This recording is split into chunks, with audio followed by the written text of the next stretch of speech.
Me había ido. Listo, se supone que ya estamos grabando, ya podemos comenzar. Lo primero que tienen que hacer para empezar a trabajar en Colab o en general en cualquier IDE de Python es conectar el entorno, ¿vale? Cuando lo hacen en local, por ejemplo en Visual Studio Code o en Jupyter Notebook, tienen que conectar el kernel. Aquí no se tienen que preocupar eso, lo único que tienen que hacer es conectar. Luego en esta parte, esquina superior derecha, donde dice conectar, y se esperan a que el entorno les cargue. Ya que les aparece esto, el entorno ya está conectado. ¿Qué es esto de aquí? Google Colab corre en la nube, ¿va?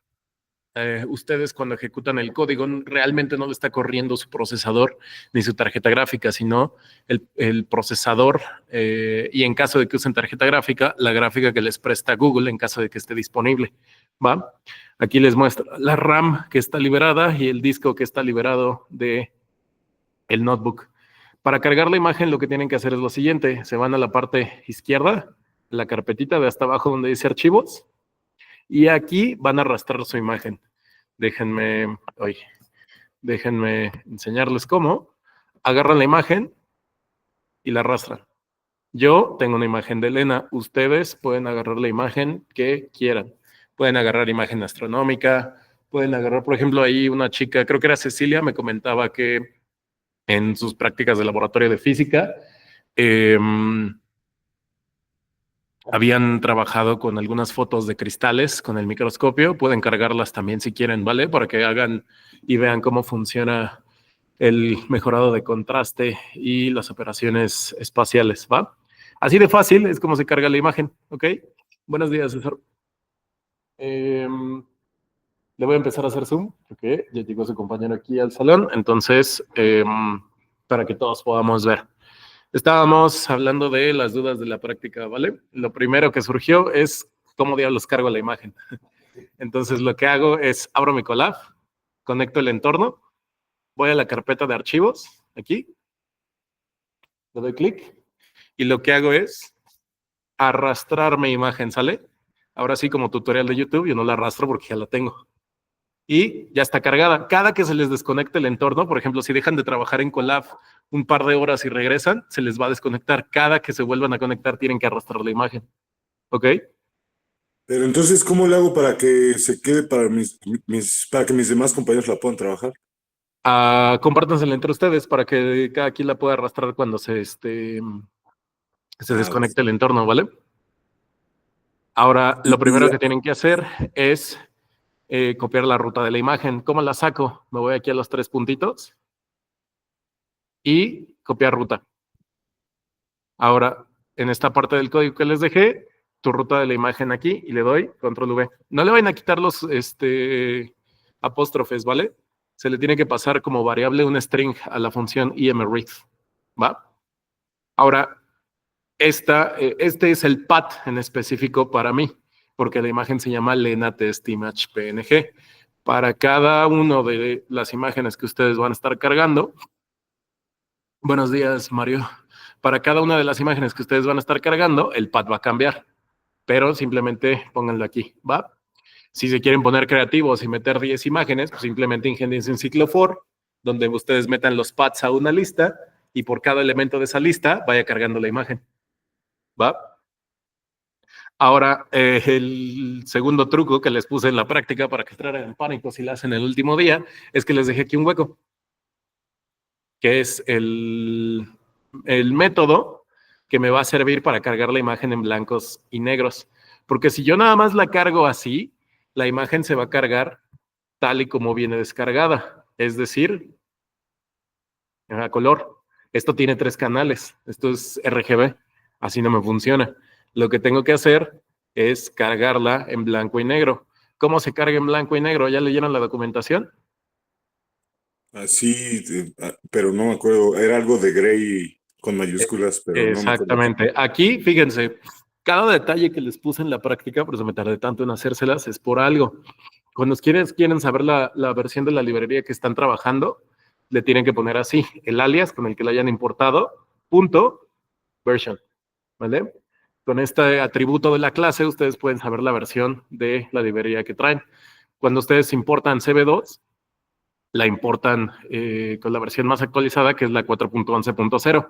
Por eso les puse esta documentación, la 4.11.0, ¿va? Porque si ustedes se meten a la docu, pero únicamente con esto, les va a abrir este archivo y aquí es donde ustedes también iban a entrar en pánico, porque no saben qué versión es. Pero ¿qué les acabo de enseñar? El código, ay, ¿dónde está? Ah, lo perdí. El código les enseña qué versión de CB2 tienen. Entonces se van a la documentación y seleccionan la 4.11, ¿vale?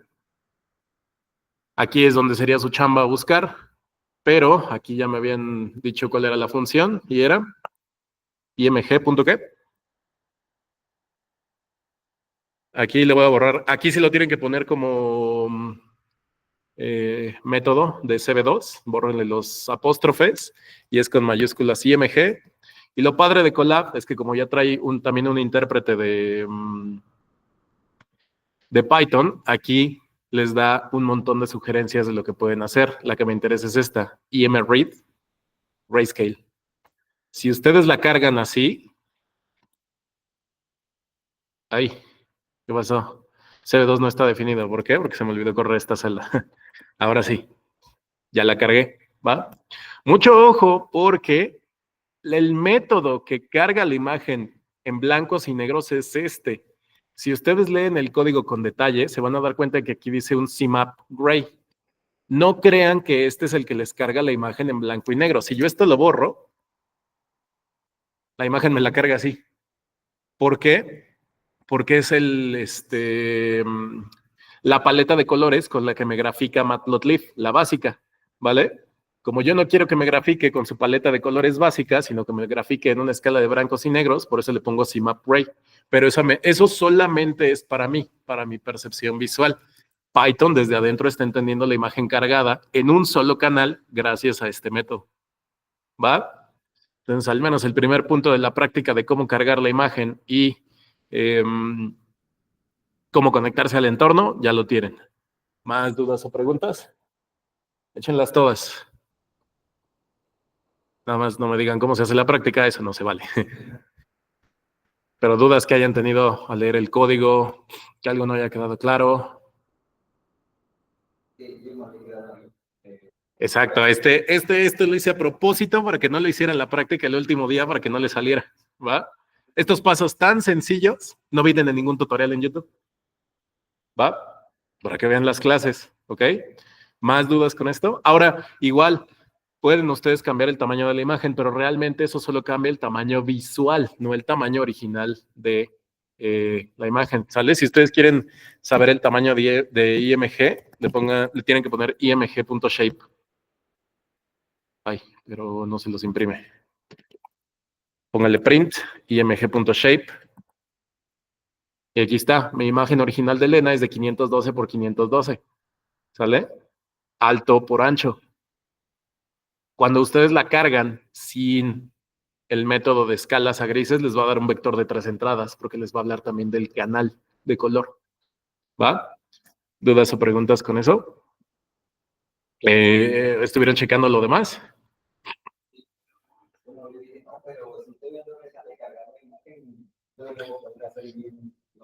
Va, que va. Entonces, cargada ya la tienen. El bloque 1 ya quedó. Ya tienen un sexto de la práctica terminada. Ahora, para todo el código, se los dejé limpio para que no tengan que estar moviendo la variable de la imagen. Ustedes simplemente le van a tener que dar aquí, correr a la celda y les ejecuta el proceso. En este caso es la aplicación de una transformación logarítmica. Entonces, por ejemplo, si se acuerdan, la transformación logarítmica lo que hace es, además de ser una operación puntual que trabaja píxel a píxel, le aplica el log 1p, es decir, 1 más una constante por la intensidad del píxel. Y esa es la nueva intensidad. Ahora, cuando c es igual a 1, pues es el logaritmo de 1 más i. ¿Están de acuerdo? La pregunta aquí es, ¿qué pasa con valores menores a 1 y con valores mayores a 1? No lo vayan a cambiar en la función, ¿ok? Si ustedes lo cambian aquí, no les va a afectar en nada. Para cambiar la intensidad, la tienen que cambiar en la aplicación de la función que definieron, es decir, acá. Yo les sugiero que prueben con valores menores a 1 y con mayores a 1, por ejemplo, 0.8. Lo aplico, ¿y qué le pasa a la imagen? Esta es la original y esta es la transformada. ¿Qué le hace? La aclara, exactamente. ¿Y qué pasa si yo le pongo un valor mayor a 1? Es decir, 1.8. Ay, ¿por qué no está aplicándola? Apply log transformation C2. What? ¿Por qué no se modifica? ¿Rompí el código? C por, ajá, CMap, CMap, ajá, pero aquí es F, aquí le va C igual a 2, aquí le voy a dejar la variable C. Estas pequeñas modificaciones ustedes también los pueden hacer, ¿vale?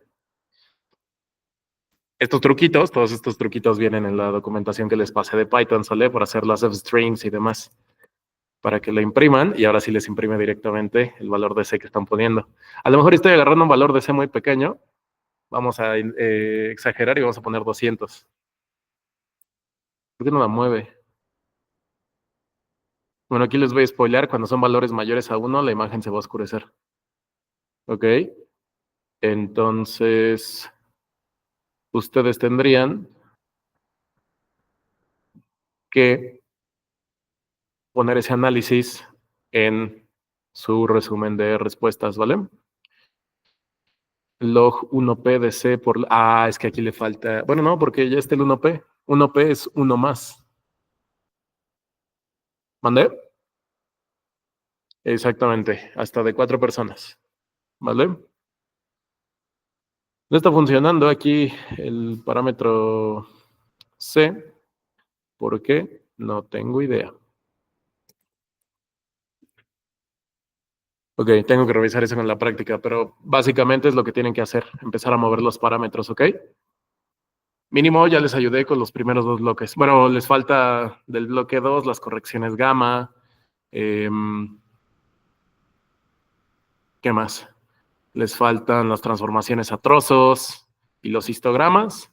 Ah, no, los histogramas son del bloque 3, pero ya tienen algo avanzada su práctica. ¿Más dudas o preguntas con esto? Sí, claro. Si se llegan a atorar con cualquier cosa, me pueden enviar un mensaje y con gusto les ayudo. ¿Va? Aquí en el chat, ¿más dudas o preguntas? ¿Todo claro? ¿Ya saben cómo empezar la práctica? Bueno, para empezar, ¿ya hicieron sus equipos? ¿O se la van a aventar solos? ¿Ya tienen equipo? ¿Todos tienen equipo? ¿Quién no tiene equipo? ¿Van a reciclar equipo? Va, perfecto. Dice Nicolás, todo chido. Oscar dice, aún no tengo equipo. ¿Alguien más que no tenga equipo? Ah, mira, Oscar, mándale un mensaje a Sandra. Dice Sandra que ellos son 3. Entonces, como les di chance de hacer equipos de hasta 4, ahí te puedes incluir con ellos, ¿va? ¿Alguien más que no tenga equipo? Va, que va. Dice Oscar que te va a mandar mensaje, ¿va?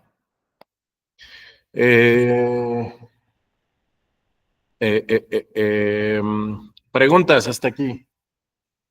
Quejas, sugerencias, comentarios, aclaraciones. Va, la última vez que estábamos viendo. ¿Qué vieron ayer con Claudio, por cierto? ¿Ayer no hubo clase? ¿Qué vieron el miércoles con Claudio? Ajá. Ah, estaban viendo la concepción de la semántica, ¿no? Sí, ya me acordé que estaban viendo lo de Kant, lo del discurso del método de Descartes y las ideas platónicas y aristotélicas. Va, que va. Y con nosotros que vimos el martes.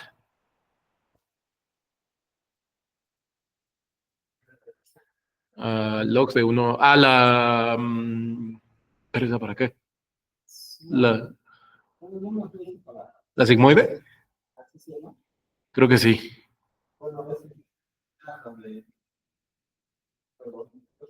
Las funciones de activación. Sí, ya sé de cuál me estás hablando, ok. Y está acotada entre 0 y 1, ¿no? Entre -1 y 1. Ah, ya sé cuál hiciste. La del log. No, entonces no sé qué función graficaste, porque todas las funciones de activación, bueno, excepto la ReLU, la Liquid ReLU y todas las variantes, suelen ser acotadas porque si no explota tu gradiente. Pero, por ejemplo, ReLU no es acotada, que ReLU es el máximo entre 0 y la identidad, ¿se acuerdan? Ahorita vemos eso porque sí vamos a trabajar con funciones de activación, ¿ok? Lo que nosotros estuvimos viendo en la clase pasada era una introducción a cómo funcionaba una red neuronal clásica, ¿se acuerdan? En este caso, lo que íbamos a hacer era una regresión lineal, en la que para remover linealidad aplicábamos composición de funciones como tangente hiperbólica, como función sigmoide, como función ReLU, etcétera. ¿Se acuerdan? Ahora, el problema que habíamos visto, hice una presentación para no tener que comernos los anuncios. El problema que habíamos visto es qué pasa si yo quiero hacer una red neuronal que prediga el precio de una acción de la bolsa. ¿Únicamente me va a interesar el valor del día anterior? La respuesta es que no. En este caso, cuando analizo series de tiempo, lo que me interesa es analizar la serie temporal asociada a mi variable. Pero hay un problema. Hay acciones que salieron al mercado antes que otras, es decir, tengo más histórico que para unas que para otras. ¿De qué manera puedo hacer que una red neuronal pueda aceptar tantos elementos de mi serie temporal como sea necesario? Porque la red feed forward o el perceptrón multicapa que les había explicado tenía un número definido de neuronas de entrada. Y aquí el problema es, por ejemplo, si yo quiero predecir el precio de la acción azul para mañana, tengo 9 variables, mientras que para la roja tengo 5 variables. Para ello, se desarrolla la arquitectura RNN, que básicamente son las siglas de red neuronal recurrente, ¿ok?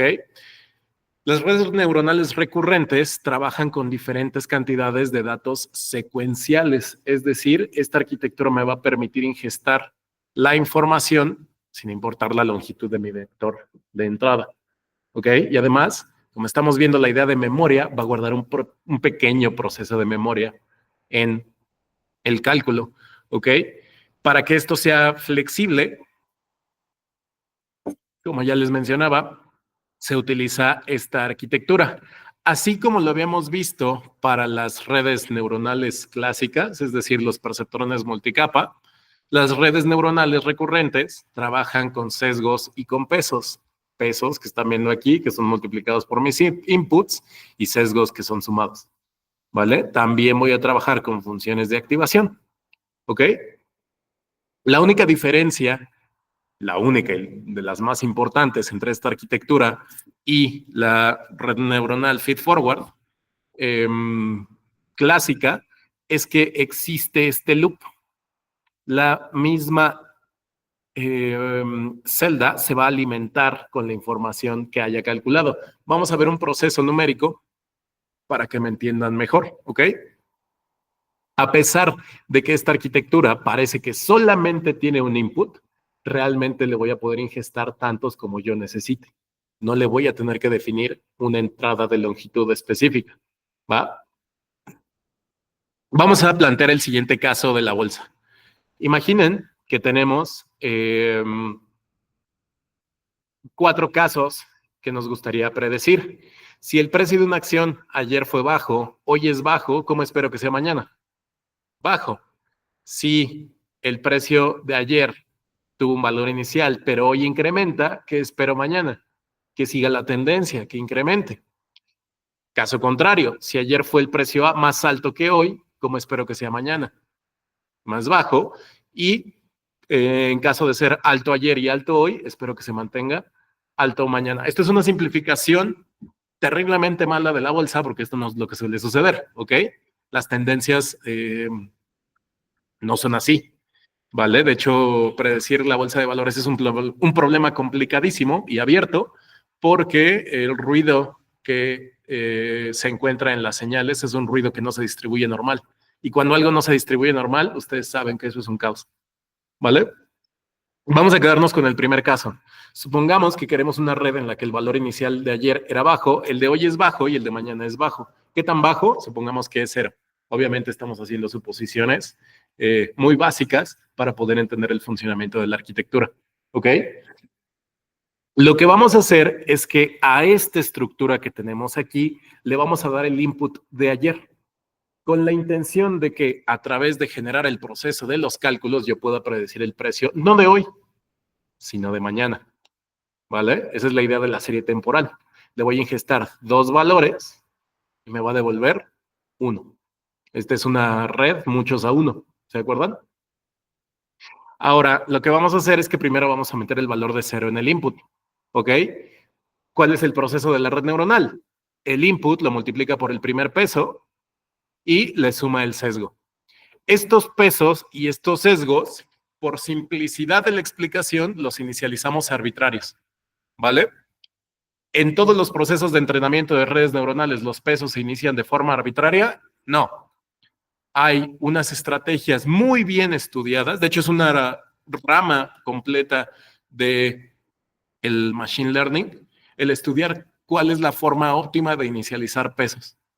¿Vale? Hay un montón de formas de inicializarlos. Aquí los vamos a inicializar de forma arbitraria por simplicidad, pero que sepan que hay formas ya estudiadas de cómo inicializarlos para que el entrenamiento sea óptimo, ¿ok? Supongamos que arbitrariamente elegimos que el peso 1 sea 1.8 y el sesgo 1 sea 0. Hacemos el cálculo y 0 por 1.8 es 0. ¿Más 0? 0. Ahora, como habíamos hablado, mi problema de regresión suele ser lineal. Yo le quiero remover la linealidad. ¿Cómo? Puedo utilizar una función que no sea lineal, evaluar mi resultado ahí y que eso mejore mi estimación. En este caso, esta función que están viendo aquí es la función ReLU. ReLU son las siglas de Rectified Linear Unit. ¿Cómo se define? Como el máximo entre el 0 y la identidad. Es decir, valores negativos los mata y valores positivos los deja idénticos. Dime. ¿Sí? ¿No es Licky Relu? Ok, si quieres ahorita me enseñas cuál es en específico la función que graficaste y vemos cuáles va.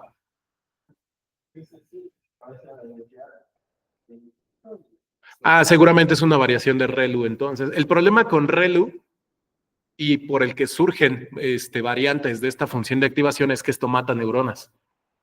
Dirán, ¿cómo que mata neuronas? Pues sí, para valores negativos, anula el valor. ¿Y cuánto va a valer ahí el gradiente cuando lo llegue a calcular? 0, porque voy a multiplicar por un 0. ¿Están de acuerdo? Entonces, ¿en algún momento voy a poder optimizar? No, porque voy a sumar ceros. Como mata neuronas, hay variantes de esta función. Entre ellas, por ejemplo, la Licky Relu, que lo que hace es que a esta sección de aquí le da una pequeña inclinación. Y ese parámetro también se puede buscar, ¿vale? A través de búsquedas grid, que son búsquedas por... ¿cómo le llaman a esto?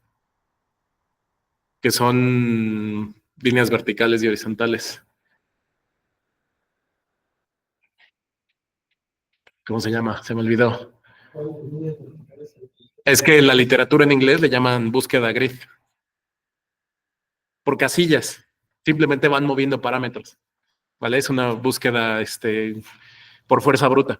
¿Va?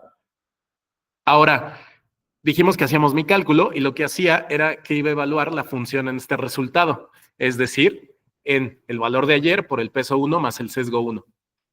Esto me da 0, por lo tanto, si evalúo f de 0, va a ser el máximo entre 0 y 0, que es 0. Esa es la primera predicción que me da mi red recurrente, ¿vale? Ahora, si seguimos el flujo de la arquitectura, lo que va a decir es, bien, ya tienes tu predicción 1. Es decir, ingestaste Y0 y Y1 está predicha como 0, pero no me interesa Y1. Y1 es la predicción del precio del día de hoy. Ingestas Y0, que es el precio de ayer, y Y1 es la predicción de hoy. ¿Vale? Sí, cuando compones con ReLU es el máximo entre 0 y 0, ¿no? Porque la identidad para 0 es 0, pero el máximo es 0. Por eso el valor que sale de esta composición es 0. Y aquí está. ¿Va? Ahora, lo que tendría que hacer si seguimos el flujo de esta arquitectura es multiplicar por 1.1 y sumamos 0. ¿De acuerdo? Pero 0 por 1.1, 0 más 0. Entonces, la predicción para el día de hoy es que el precio de esa acción es 0. Excelente. Pequeño problema. Yo no quiero el precio de hoy. Yo quiero el precio de mañana. Ahora aquí viene, ¿cómo diablos le voy a ingestar ese nuevo dato? Es decir, ¿cómo utilizo el precio de hoy para ingestar el de mañana? Ahí es donde entra en juego este loop, ¿vale? Para simplificar este problema, vamos a ignorar por un segundo esta sección de acá, que es la salida para el primer valor, y lo que vamos a hacer es fijarnos en cómo con la predicción 1 vamos a multiplicar por un nuevo peso y vamos a sumar los valores para tener mi predicción de mañana. Si se dan cuenta, este ciclo, este bucle, lo que me permite es ya no solamente tener una entrada. Ahora, ¿cuántas tengo? 2. Que ese era el problema que quería solucionar con las redes clásicas. ¿Están de acuerdo? Esta salida, la que te dio de componer ReLU con 0, que era el máximo entre 0 y 0, que es 0, se vuelve a ciclar y va para acá. Vamos a ver el cálculo. Cuando yo obtengo mi Y1, que es 0, lo voy a multiplicar por este peso 2, que igualmente fue inicializado de forma arbitraria. ¿Ok? Multiplico 0 por menos 0.5, es decir, multiplico mi predicción de hoy por menos 0.5 y lo agrego al valor de ayer. Fíjense aquí. Lo que estoy haciendo es sumar al resultado que ya venía arrastrando del paso anterior. Y esto lo vamos a hacer tantas veces como entradas tenga mi serie de tiempo. ¿Ok?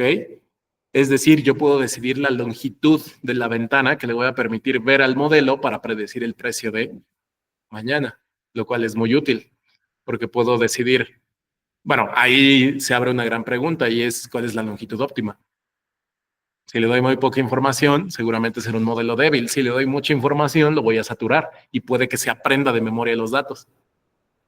Hay que jugar con eso, ¿vale? Entonces, lo que tengo que hacer ahora es lo siguiente.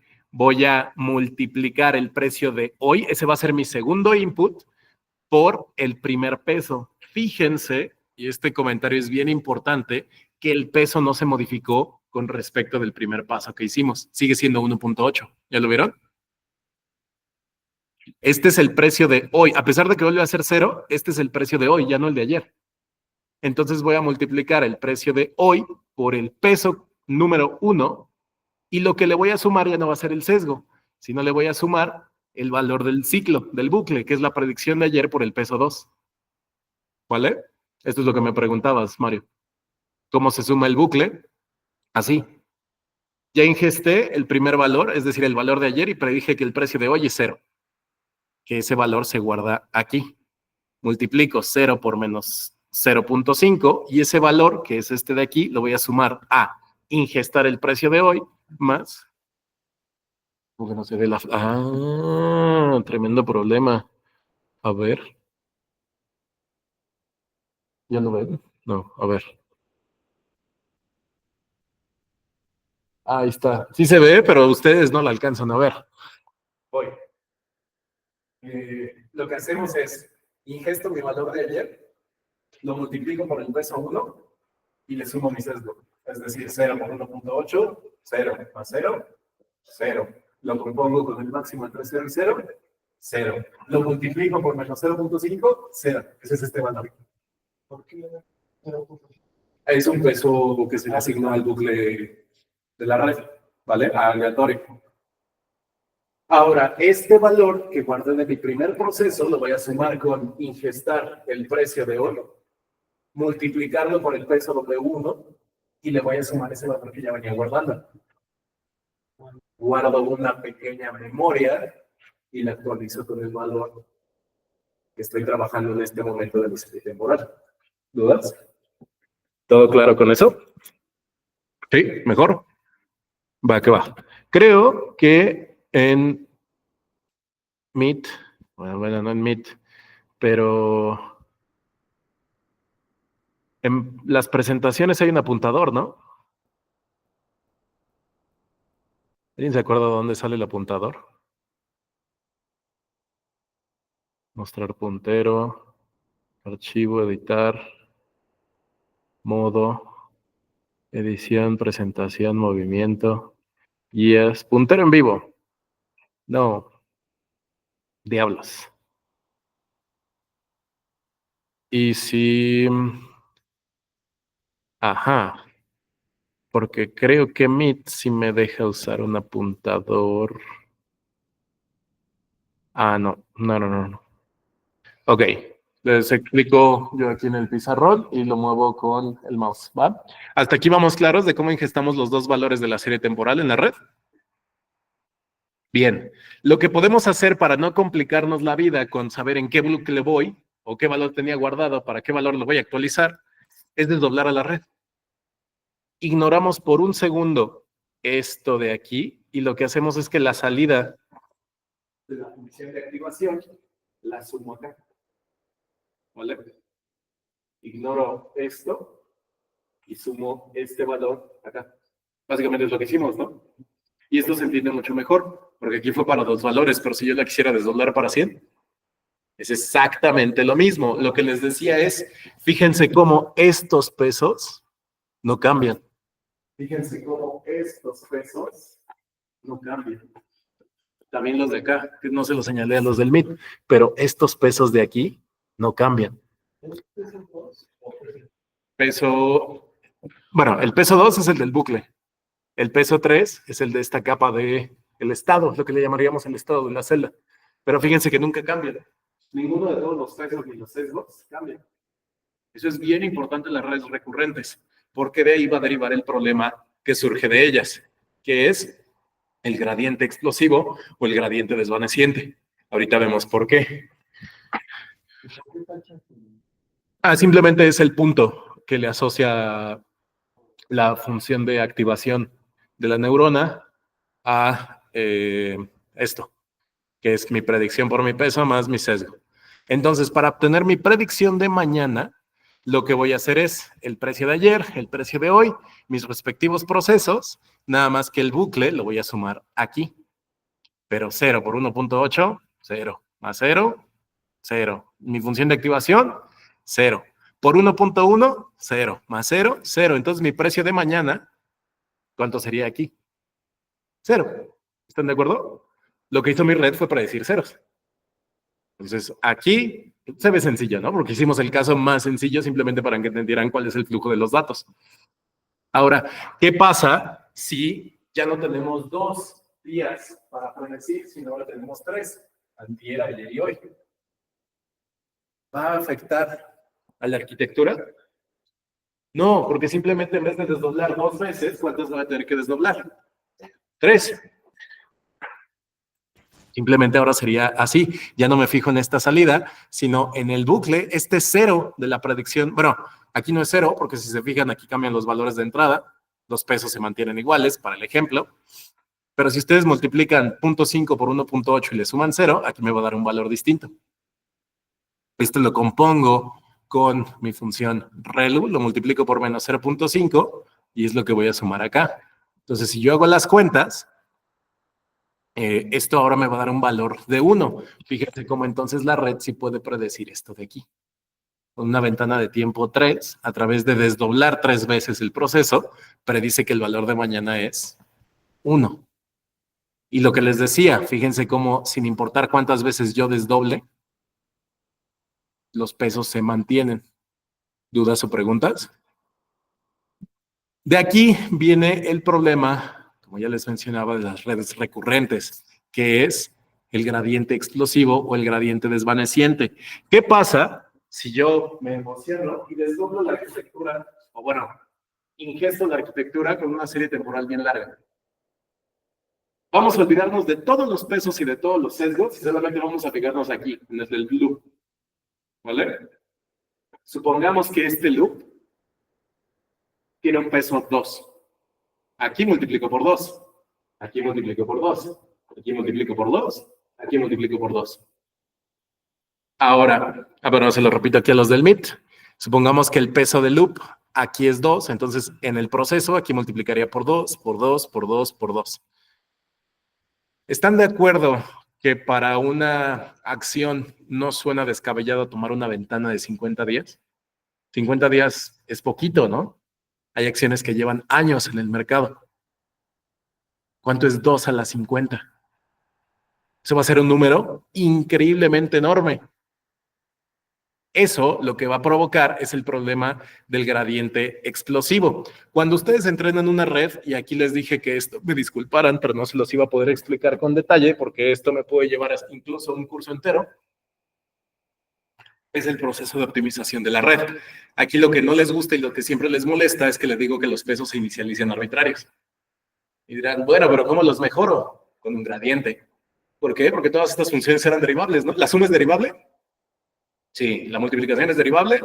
Sí. ¿La función máximo entre 0 y x es derivable? La respuesta es que sí. Dirán, pero tiene un pico en el 0. No importa, la derivada se define como 0. ¿Vale? Es pura composición de funciones derivables, ¿no? Suma y multiplicación de puras funciones derivables.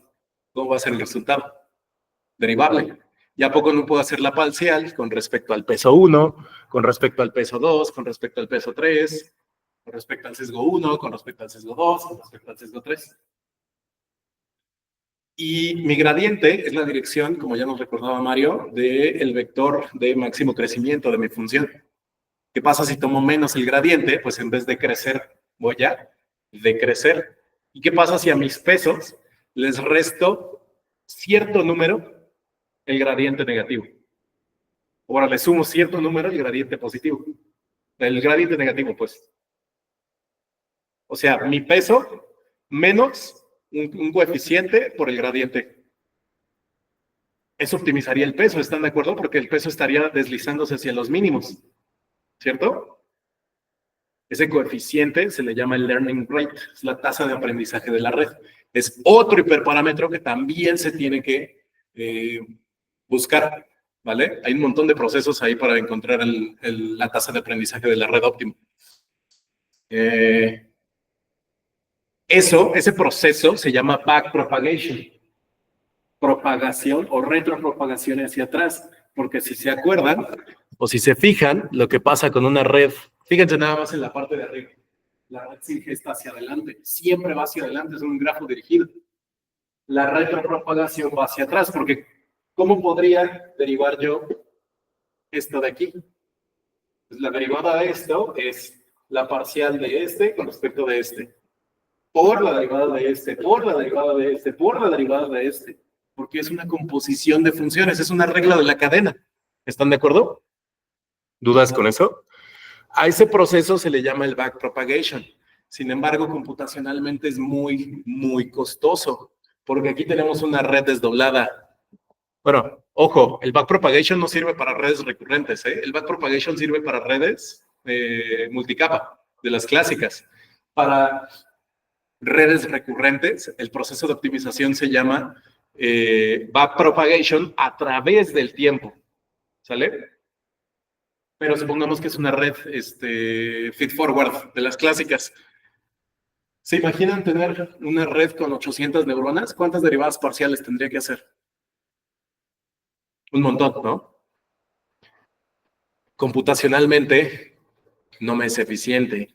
¿Qué se hace? Se hace un proceso que se le llama el gradiente descendiente o el backpropagation, pero estocástico, ¿vale? Básicamente lo que hacemos con backpropagation es buscar el gradiente, que descienda, con ese learning rate que les había platicado, pero se hace estocástico. ¿Por qué? Porque en vez de fijarme en todas las neuronas de la red, ahora solamente voy a escoger un número arbitrario de ellas.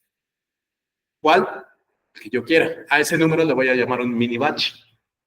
¿Vale? Cuando el batch, es decir, el número de neuronas que voy a escoger para calcularles el gradiente, coincide con el número de neuronas de la red, a eso se le llama el batch. ¿Ok? Un mini batch es un subconjunto de esas neuronas en las que calculo el gradiente. Como se hace estocástico, voy calculando el gradiente para las neuronas que yo voy escogiendo de forma arbitraria, proceso con proceso, época con época, que es como oficialmente se les llama, y eso lo que va haciendo es hacer a mi gradiente bajar, bajar, bajar, bajar. ¿Ok? ¿Dudas con eso? ¿Todo claro hasta acá? ¿Sí? Dime, César. La época simplemente es el proceso en el que pasas tu información hacia adelante, calculas gradientes hacia atrás y optimizas pesos. Por una sola vez. Ahora, ¿con una sola optimización vas a encontrar el mínimo? No, porque eso es una superficie de error complejísima, bueno, dependiendo del problema, ¿no? Tienes que hacerlo muchas veces. ¿Cuántas? Ese es otro problema del machine learning que hay que saber decidir. Si entreno muy poco, se le llama subajuste. La red no aprende nada. Si estudian ustedes muy poco para un examen, ¿lo pasan? No, les faltó estudiar.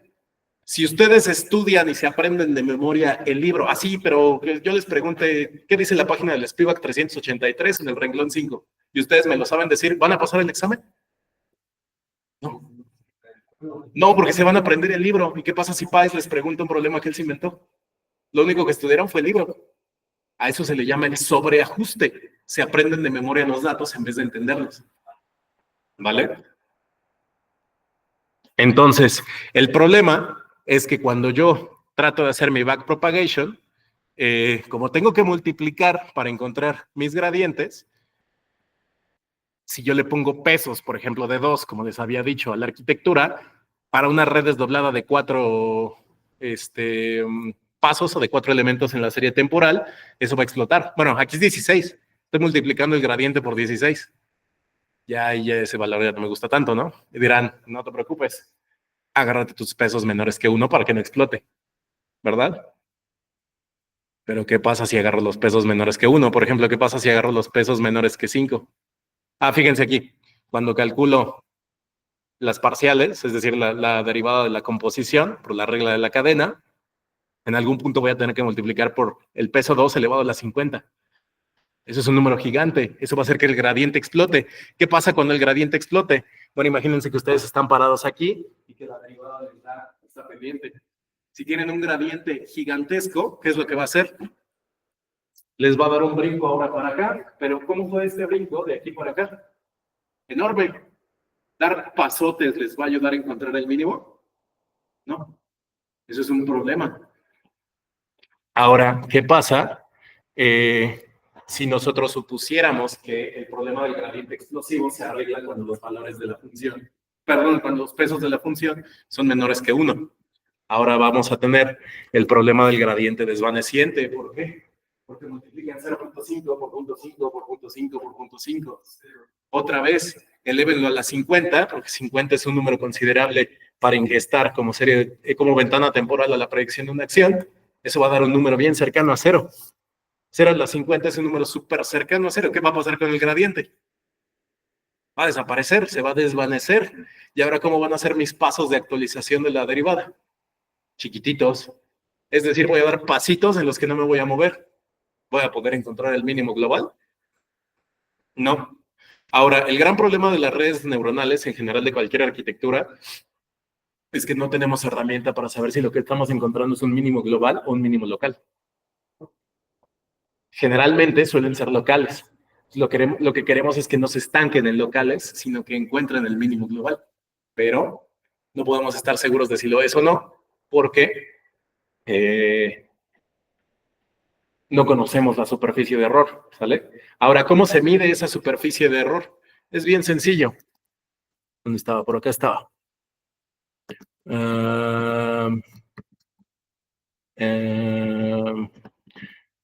Esta gráfica que dice valores de los parámetros versus error, función de error, lo que hace es tomar mi valor real menos mi valor predicho.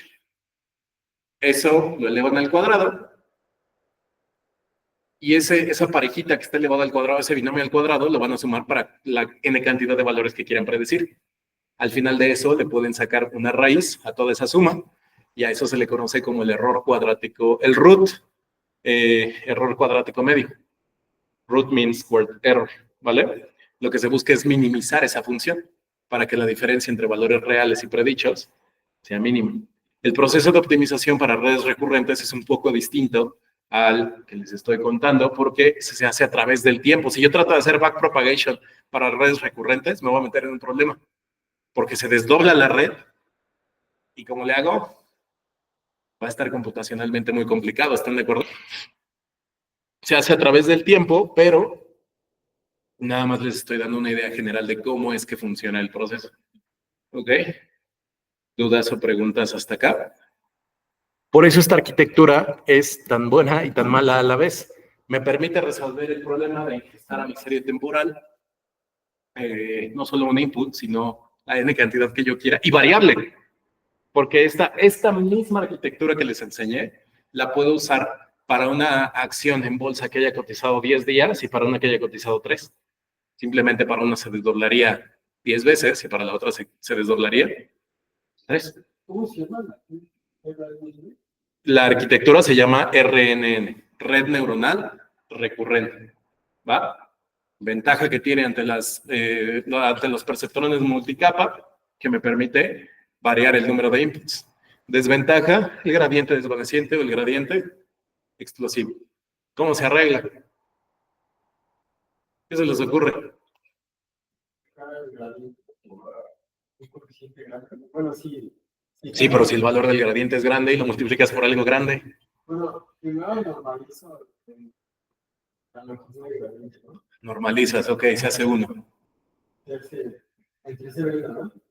A ver, supongamos que el gradiente se desvanece y lo normalizas. ¿No va a estar cerca de 0? Bueno, digamos que ya que se normaliza, ese que me da 0.5. Ajá.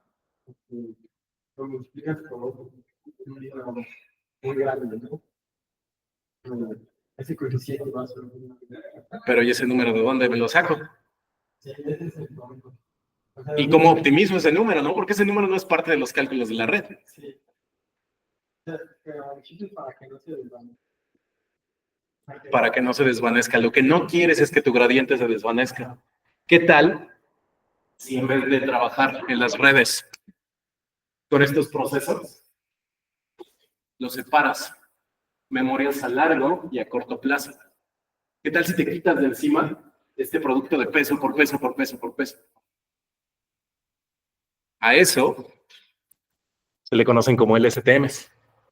La LSTM es la arquitectura también recurrente que soluciona el problema del gradiente desvaneciente o el gradiente explosivo. ¿De acuerdo? Es la arquitectura que les había explicado el martes. ¿Se acuerdan? La próxima clase les voy a explicar, así como les expliqué hoy el proceso de alimentación de una red recurrente, la próxima les voy a explicar la arquitectura LSTM. ¿Ok? La LSTM lo que hace, si se acuerdan, es dividir al proceso en varias compuertas. La compuerta de olvido, que es la azul, la compuerta de entrada, que son estas dos, y la compuerta de salida, que son estas dos. Y dirán, ah, caray, ¿por qué olvidan? ¿O por qué guardan memoria? Tiene que ver con las funciones de activación. Sigmoide y tangente hiperbólica. Fíjense que la tangente hiperbólica va de menos 1 a 1, mientras que la sigmoide va de 0 a 1. De 0 a 1 no es un porcentaje. No podría ser un porcentaje de cuánto recuerdo o de cuánto olvido. No, de distribución, ahí ya nos estamos metiendo en problemas, ¿no? Porque ¿cuál es tu variable aleatoria que vas a modelar? Mejor que sea una constante. Bueno, una función aplicada a constantes, ¿va? La próxima clase, no falten, y les explico cómo funcionan las LSTMs, ¿va? Preguntas, quejas, sugerencias, comentarios, aclaraciones. Todas estas imágenes son de los videos que les pasé, ¿eh? Yo no más los tomé en imagen porque no me gusta comerme los comerciales en clase. ¿Todo claro hasta acá, chicos? Sí, y más difícil que se los puedo explicar yo en 2 horas a la semana. Me es imposible, pero trato de darles una idea general. Ahora, por ahí no me acuerdo quién era, creo que era David o Nicolás, creo que era Nicolás, me preguntó por una arquitectura bien curiosa y me preguntó por papers. Para que ustedes puedan profundizar en el aspecto matemático de esto, en la presentación les dejé un paper, que habla específicamente de las cuestiones técnicas de las LSTMs y de las redes recurrentes, ¿vale? Por eso tiene 42 hojas. Léanlo y van a ver si esto me da chance de explicárselos en un semestre. No, ¿vale? Pero ahí se los dejo para que ustedes lo puedan conocer. Ok, exactamente. De hecho, este semestre pedí un curso, pero no me lo dieron y lo quería dar sobre este tipo de cosas. ¿Va? Por ahí dice, creo que es dentro de la presentación como en PowerPoint. Lo voy a checar, ¿vale, David? Muchas gracias. Y si no tienen más dudas o preguntas, eso es todo por el día de hoy, ¿de acuerdo? Les agradezco que hayan asistido. Trabajen con su práctica, disfruten su puente largo. Si van a hacer su práctica en puente, sin problema me pueden escribir un mensaje por si llegan a tener dudas, ¿ok? ¿Va? ¿Todo claro? Ok. Chéquense los videos, ¿vale? Me pongo al corriente con ustedes con las grabaciones en la semana. Bueno, el fin de semana, ¿va? Y por cierto, les subo calificadas sus ensayos. Nada más denme chance porque yo también tengo un semestre que salvar.